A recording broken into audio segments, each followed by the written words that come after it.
Welcome to Success Your Own Way, a podcast about how real people define and redefine success throughout their careers. Hosted by Tina and Yifat Rogers, this show features candid conversations with guests who've made intentional choices, navigated change, and built lives aligned to their values. Their guests share their stories as well as strategies and tactics that help them along the way. Tina's a certified coach and a former corporate leader who supports professionals in making confident, values-driven decisions. Yifat is a consultant with a background in food science and engineering, helping people solve complex problems with a practical, no-nonsense approach. Each episode offers inspiration and actionable insights for anyone rethinking what success looks like in their life and how to get there.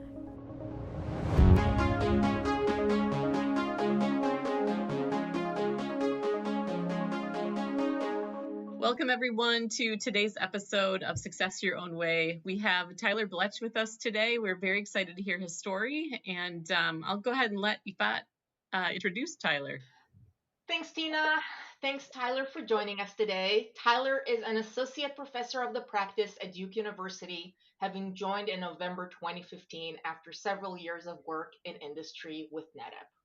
He received his PhD from NC State University in 2011 with research focus on software security.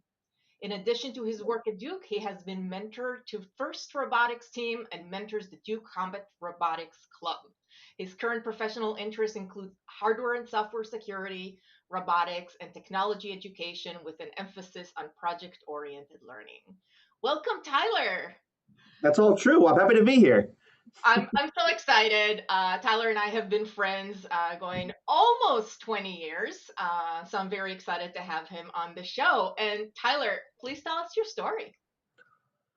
So, thought about this. I'm going to go back a ways. So, I kind of I don't know. I'm starting let's start college, and I feel like I didn't have good direction, didn't have good understanding of what I wanted or anything. I kind of joke. My whole mind was just Protestant work ethic, anxiety, and sawdust. That's what I was starting from. And I think a lot of people go through and kind of exploratory journey at this time. And I got to reading and researching. I was always big into philosophy, and I liked Descartes, Rene Descartes. He did a lot of stuff like Cartesian planing graphs and stuff, but the thing that kind of started me figuring my stuff out was he got to a point where he basically realized, I've just been taught things, I've been told things, and I have no, verification of how the world works. And so he went on this long journey, and that's one of his major writings, is like figuring these things out. And so everyone knows the quote, "I think, therefore I am," but I don't know if people know what that means. What he's going for is, if I have to throw out everything, I have to throw out all knowledge and thoughts and things I've been told, and I want to build a belief system where every brick is verifiable and bound to something. And so when you throw away everything, you have nothing. And so what that quote is saying okay, the first thing I know I can prove is that I exist. I think, therefore I am. I'm thinking this thought, so I exist. And that's not he didn't finish. All right, that's a wrap. Let's head out. That's the beginning. And it's about a system of building up a belief system from adult brain and not child brain. And that that idea led me to lots of stuff. One thing I recall is, I think a lot of people get into a minor Buddhist phase, and I'm not a religious person by any stretch, but I think there's some good philosophy there. I read a lot of Zen koans, these stories where you reflect, and it always makes sense. And I spent a long time thinking about the foundational philosophy questions: how do you live a good life, that kind of stuff. And the conclusions I came to is, the biggest thing is you choose. I think any kind of prescriptive here's the right way is trash. Sorry, organized religion, but no, you're out of here. And you get to choose, and you have to be thoughtful about it, because a fully selfish worldview is not going to lead you anywhere positive. You have to be connected with your fellow people, but at the same time, you can't Mother Teresa too far the other way. You can't just give of yourself and have no internal self. And so you construct this balance and think about what you want to achieve. And I always threw away like societal expectation stuff, like oh, this is what you should do. You should have the kid. You should do this. Those kind of shoulds. That's like if you're gonna do it, if you're gonna do a Descartes, that's the first thing out the window. And so you're picking the stuff. You're discovering your values. And I've listened to some episodes of this podcast, and I've heard a lot of people kind of going through that journey. And I think the thing I might add to the conversation is people have done this journey before. You don't have to do it in a vacuum. People, going back thousands of years, have written about figuring out what is important, and you can read this stuff. You don't have to like reinvent it. So that's kind of my mindset coming into this. Kind of the conclusion I came to is a few ideas kind of put together. I forget who told me this thing, but it stuck with me, which is never underestimate the impact of a large constellation of small forces. That is, rather than trying to get your big name on the statue or whatever that big thing is, pushing in a small way over a long time on lots of things can have a much larger impact. It'll never be as visible of an impact. So if you care about the ego of pointing at the big thing, you won't get that. But if you're actually trying to move the needle, that I think the diffuse effort is where it's at. And that's what led me into teaching. So as I'm finishing undergrad, not knowing what I wanted to do, vaguely knowing, I studied computer science, so computer stuff. I was patient zero for way too much computers. Like everything bad with the computer and its impact on society, I got that earlier. And recognizing vaguely, I think I didn't want to do like the sit in a room and just code all day kind of thing. And I really enjoyed my TA experiences. I got to lead some labs and stuff as an undergrad. That's what led me to wanting to teach. And so I'm one of the weirdos that did the PhD to teach, which is not the normal reason you do it. I did some power aware research. I ultimately graduated on security research. And my original intent was to just go straight into teaching. But thankfully, I bumbled backwards into an important internship at NetApp, the company I ended up working at for some time. And I'm really grateful. Like I remember, like my advisor, my research advisor, was like, "Oh, this company is looking for someone. You TA'd a course on this stuff. Do you want to interview?" And I'm like, "I mean, yeah, okay. I got to do my research, but okay." And I'm really glad I did because, man, I had no concept of the real world or industry. If I tried to teach straight out of school, I was too not sheltered's the wrong word, too weird. I was too weird. And so I interned there. I really liked what they were doing. It turned out to be called Cloud. That name wasn't around yet, but they were doing very early cloud stuff. And we're now past it, but I don't know if you recall, there was a cloud mania equivalent to today's AI mania about 10 years ago. It went so far that at the end of my time there, my title was Cloud Architect, which I didn't ask for. But yeah, I'm glad I did that. I learned way more real world stuff that turned out to be much more what I teach now. Like I teach classes that are technical, but I wind up focusing on these human factors things way more because I think they're the more important thing. I have long since blown past whatever your original question was, so I'll pause there and ask what I'm doing here. Yeah, that was quite the story, Tyler. I love it. You touched on so many interesting topics for us to, I think, go a little bit deeper on. The first one I heard you talk about was this power of choice. And so I'm curious, if you look back on your history, on your life, are there particular choices or is there one choice that you feel like you made that really changed the trajectory of your life? Yeah, probably the biggest trajectory change was that, like, going for that internship. The just the stuff I picked up, the stuff I learned, it got me into storage technology, which is part of what I teach and do now. I was very fortunate that it wasn't a coding type position. I got to build things and touch things and install servers and run cables and write some software as needed and do like human factors stuff. I ended up doing executive briefings towards the end of my tenure there. So just the diversity of experience I got by taking that chance was probably the biggest thing that I didn't intend for. Okay. One of the thing that decision I made that changed my path was deciding to volunteer. Specifically, I started volunteering. First, I was a math tutor at a high school, and that was cool. But they were starting a robot team. I didn't know what a robot team was, and I'm like, yeah, I'll check that out. And that led me to mentoring the founding of this robot team that I was with for 10 years, and had a huge impact in my life. It was got me into hardware, got me out of just pure software. And I probably wouldn't have been able to credibly get my gig at Duke without the hardware experience doing that.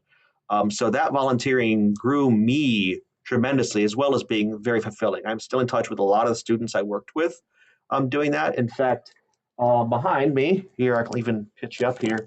That is the bumper fabric and game piece from the robotics game. It's called the First Robotics Competition, FRC, and that is the year that the team that I helped found and mentor won the state championship for the first time. And they started with nothing. They started with like PVC and wood, and in the end had this amazing machine. And they're still kicking today. I'm at this point not mentoring, but I'm a sponsor.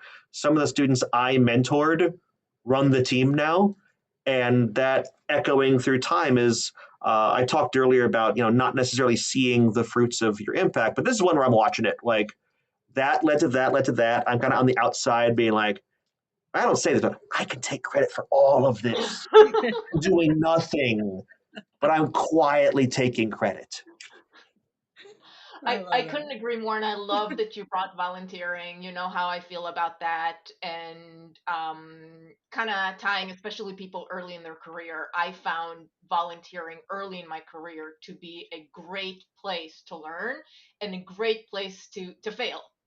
Honestly, there is a supportive environment. There is something that you're doing. You're really giving back, but you are learning so much in the process, and it's my number one recommendation to anyone I talk to in mentors. Like, where are you volunteering? Where are you growing in a way that's not compensated? That's really where you're doing your passion stuff, because that's where the most authentic growth and learning, I believe, come in. And if you're within a professional organization, or you're kind of trying to elevate your professional development, personal development, that's also probably the most meaningful networking you're ever going to have. So highly Yeah.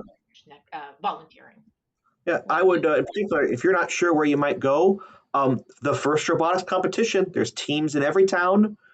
It's a really intensive effort. You get to decide how much you invest. You could be a side mentor, a main mentor. You don't need to know a ton of stuff.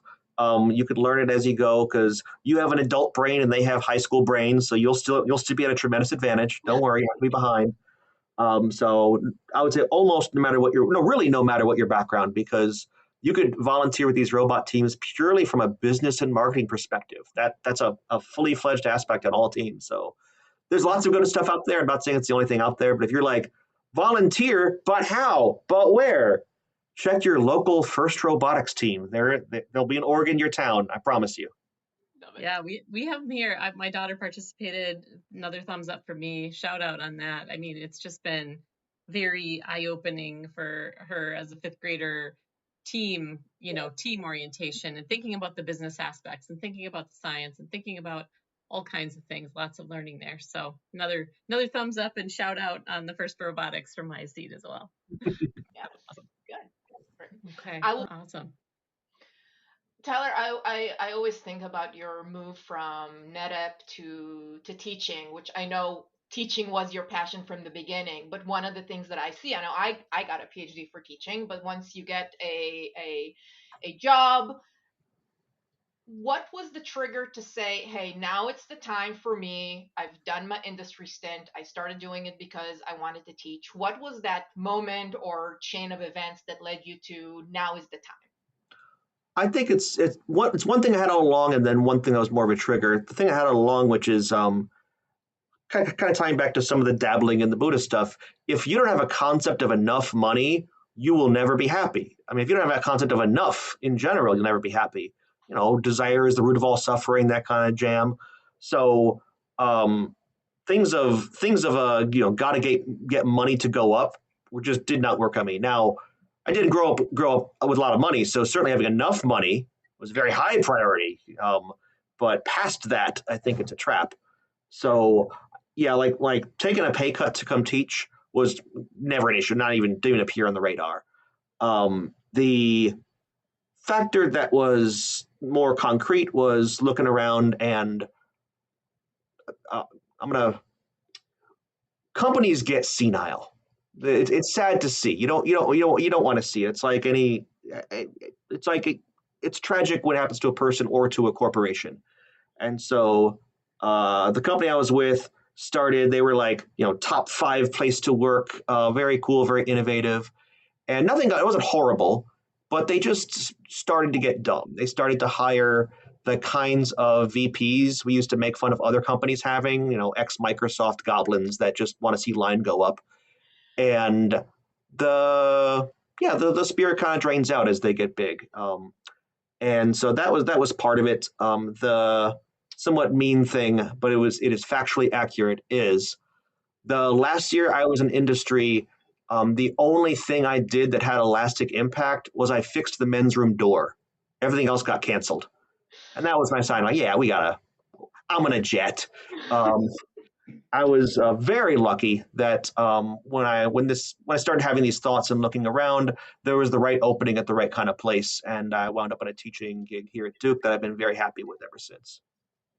I love that. Isn't it funny how the all of the blood, sweat, and tears that many of us put into our corporate careers end up on the cutting room floor? I mean, we really do like toil and put in everything we have for a period of time.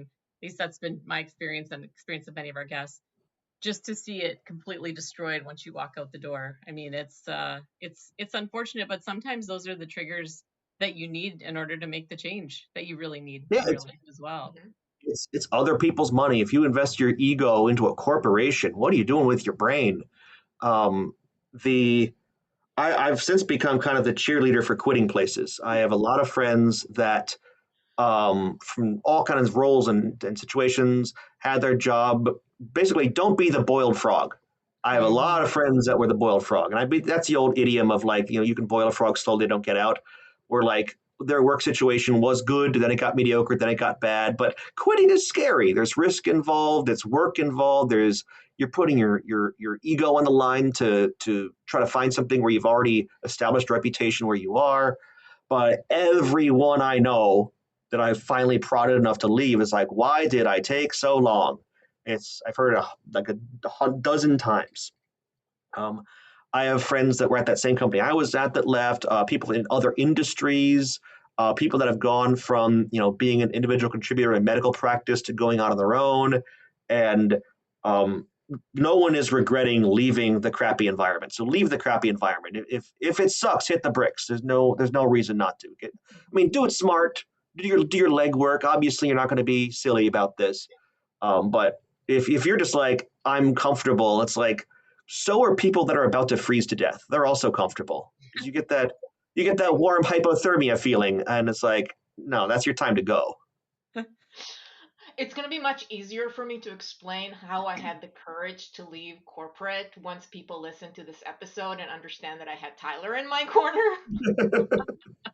And then the other big piece of advice, and we're going to get to mentors in a second, but I still remember when I left and Tyler was the person that was like, but I know it's going to happen. I was like, sorry. He's like, you're going to clinch. I need to remind you to unclinch. Like, it's going to be okay. It's scary, but you're gonna find your way as leaving. I still remember the first time you reviewed a resume of mine and pretty much took a red pen to the entire thing and was like no. No, I don't understand anything that's written here. This is all your made up language. No. So Yeah, for anyone listening that's leaving a corporate environment, deprogram your language. That's corpos talk like crazy people, and you need to code switch into that. I can speak corpo when I need to, but you need to know you're speaking corpo because God, humans don't talk that way. I love that's that. yep, definitely. So we call this podcast Success Your Own Way. How do you define success now? At this point, it kind of comes back to what I said earlier about having a diffuse impact that adds up to large. I'm trying to do the right thing for the students I'm working with in a way that is just going to have lots of small impacts. Like, it's likely I'll have like a handful of big impacts I'll never know about, but it's probably going to be more, you know, this these 100 people made 5% better decisions, and that had which cascades and cascades and cascades, which had these impacts on the world that I'll never know about, and that's fine. I think making peace with not needing to see the big win, not needing to see the number go up, and just trusting that, like, hey, if I'm doing this much good, it's impactful in a broad way. That's enough. I don't need to have the proof. I don't need to have the smoking gun of positive impact, which is a weird metaphor. Um, I'm just Yeah. happy with that. In terms of my personal life, just enjoying the time. Like, you get to choose what you do and be mindful of it. Mindfulness, intentionality. I think it's been the watchword of this show. Choose what you want to do. Don't just next your way into the grave. Yeah, I love that. I think your definition of success is it aligns with something that I've heard you say a few times, which is ego, which I'd love to just pick at that a little bit with you, Tyler, because I don't know that we've delved too deeply into this topic. I did write a blog article about this myself because I see the impact of ego in myself and the impact of ego in leaders who are trying to become, who they want to become and how it impacts them. And then you touched on mindfulness and a few other topics. I'd love to hear your point of view on the role that ego can play in success or in spite of it. What have you seen to be true with respect to ego and how people can or can't achieve their definition of success? I think, well, you need some, like, a balance in all things. I definitely know people in my life that have very low self-esteem, low ego, that immediately jump to the negative in themselves, and some are conscious of it and are trying to get out of it, but it's something you work on with, therapy or something over time. So, like, ego is not inherently bad. Almost nothing is inherently bad or good. So you need to have the self-confidence um, to take those risks. And if you don't, you can get it. I'm always careful about saying, like, have the self confidence, because that sounds like a permanent thing, like a property. And it's like, we have neuroplasticity. Your brain can change, so nothing's permanent. The So you need enough. I suspect in the circle that you'd encounter in this podcast, too much is probably the more common sin. In terms of people that people have encountered, I think people coming on here, I've heard a lot of um, fear of risk, and that's like, maybe get a bit more confidence. But I've also heard stories about, like, I had to put up with XYZ person. They had the too much ego. So it's a balance thing. I think there's ways to have self confidence and not um, rub people the wrong way, not come off like a jerk. I'm a fan of it's outdated. In fact, I think I have. Yep, my one right here. Look, there's the visual component now matters. Those of you watching in person, if you're on audio only, I'll describe. I just grabbed a copy of How to Win Friends and Influence People. I got the old, like, $2 used copies. Old book. The title sounds more malicious than it is, because it's that old that word meanings shift. But it's the Dale Carnegie book of dealing with people, Mm-hmm. and I see it as a way to um, communicate in an authentic way. I think there's a way to read this book as like a schemer, like, I'm going to say the right things to trick people into getting my goals. I was like, no, that's a garbage brain thing. You read this book with authenticity, and it's a way to connect better with people. And I picked this up. I think I had a good mentor, a manager named Hal Haygood, back in industry, and he told me a few things. And one of them was, um, well, I'll preface by saying I was much more of a jerk in the past. I had a um, fragile ego problem, definitely, like, externally looking very confident, but in a thin-skinned kind of way, because I was internally very anxious and insecure. And I would, want to be right about things and argue with people, and just not be a good team player like you'd want to have. And one point he sat me down as a review or something. He said, many people have seen that you're smart and you're an effective engineer. What we haven't seen is that you can be effective with people and actually achieve the change that you think is right.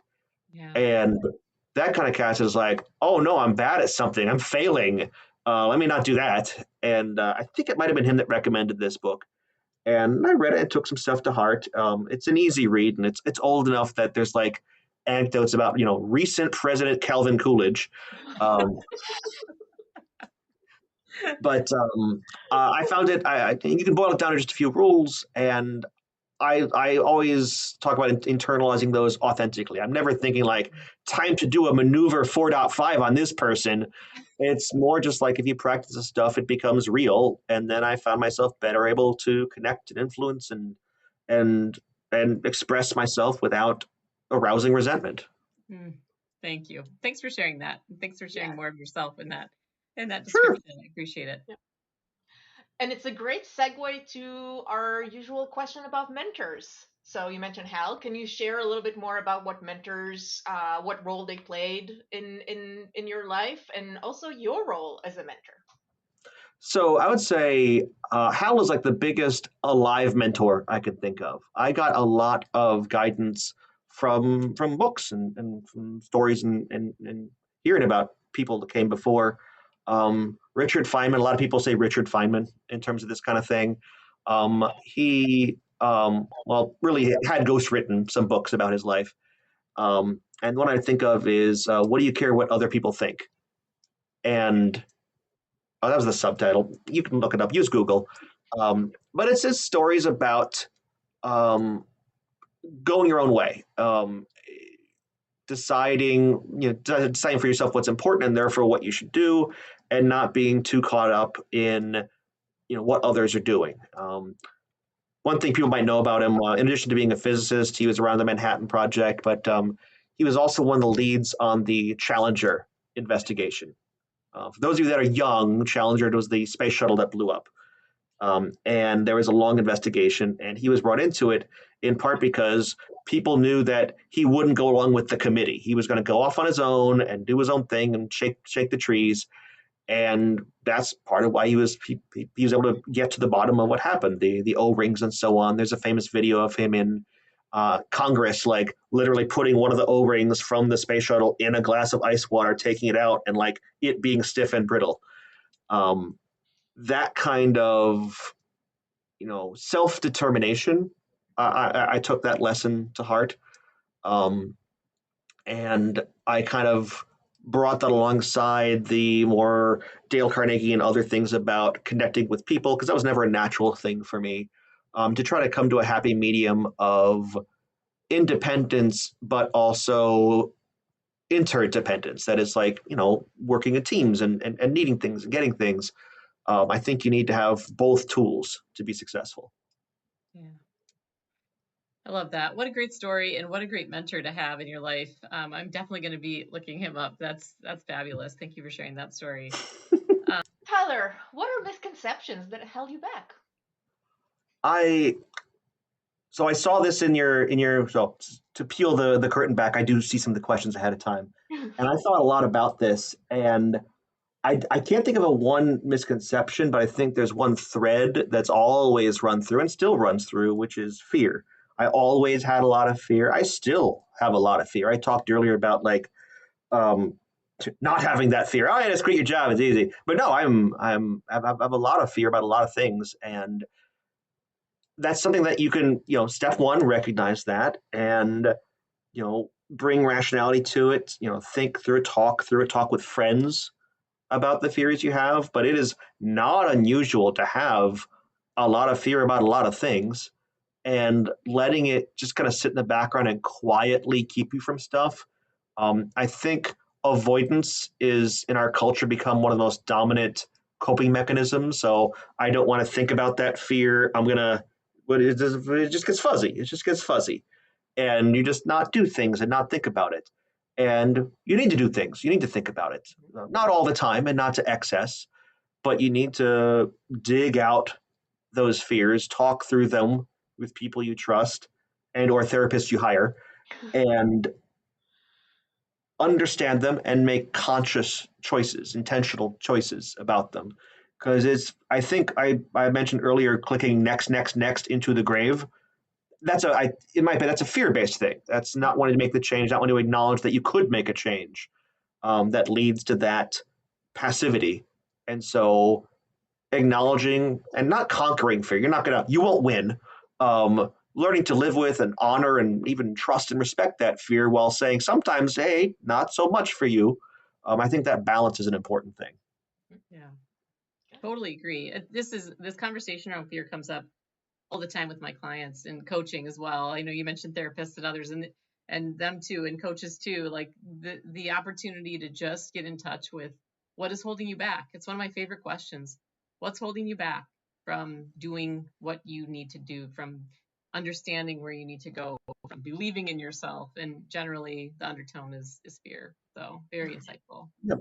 I talk to a lot of students that get hung up on making the right decisions, the right field, the right internship to take. And the things I say is one is the error bars are bigger than the data. That is like you have no capacity to predict anything around this decision.